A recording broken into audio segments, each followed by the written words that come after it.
الكمال. والحاج حسن البعشراوي يحاول ياخذ لقطه ويدونها في الصفحه الرسميه ديالو رفقه كل الحاضرين. جميل جدا.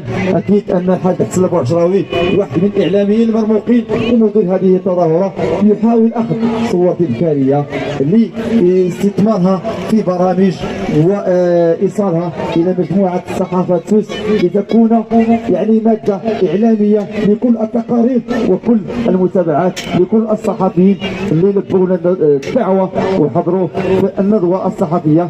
ازيد من 70 صحفي كانت في التغطيه، وهذا دليل على حبهم لهذا الشخص ولهذا الاعلامي المرموق الحاج حسن البعشراوي. اكيد انه في التدوينات ديالو ومعروف بالصوت الشديد الجميل في محطه شدائد ام وفي كل التظاهرات، واللي حظى بالتكريم في اكثر من مره وفي كل المهرجانات. لا لشيء لاننا نفتخر به اولا كواحد من ابناء قبيله اولاد بوعشره، وكواحد من ساكنه اتواغمار، وكواحد ايضا من الوجوه ديال اقليم الشوكه اتباها، واللي ضاع صيته في التراب الوطني. وكان مؤخرا في تغطيه لمعرض الصناعه التقليديه ببروكسيل رفقه مجموعه من المنشطين والاعلاميين، وهذه طريقه اخرى. ونتمنى تكون ان شاء الله موفقه. تبارك الله عليكم، والله يحفظ لنا الفرصه ديالنا من كل عيب ومن كل مكروه والسلامه. وجميل جدا وهو كيشوف فيا. هذا هو التحيه ديال اسعد الزار ديالنا. تبارك الله عليك ودي، وتبارك الله على الله يحفظك.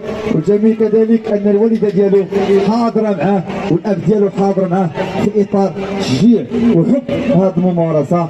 هذا ولي اللي هو اسعد الزار في المغرب.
مولانا عديت ولا روحي لا تتحمل ده كبير يغفر الله روحي لا تتحمل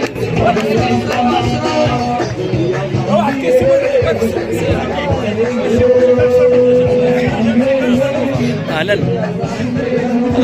مرحبا سي سعد كباتايا كي دايرين الرئيس مزيان هاني سير سير كب كب كب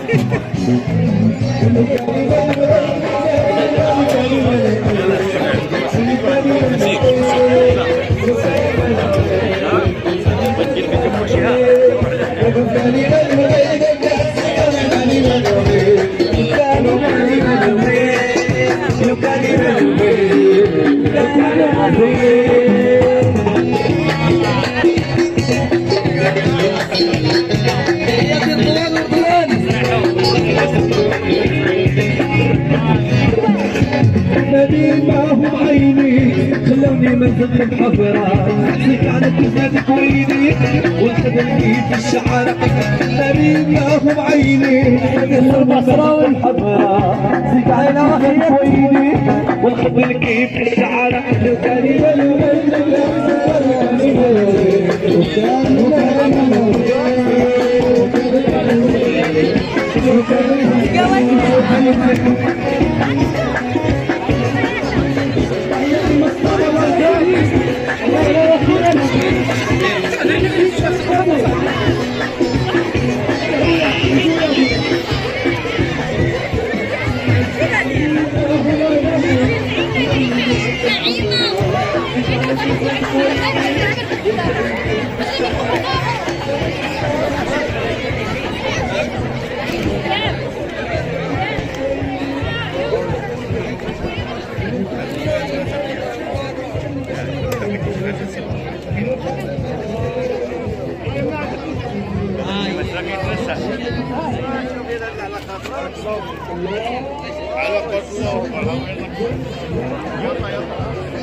غدوك الهنية زخرية غدوك الهنية والحياة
خليك عديد كمان من ملح وسوداء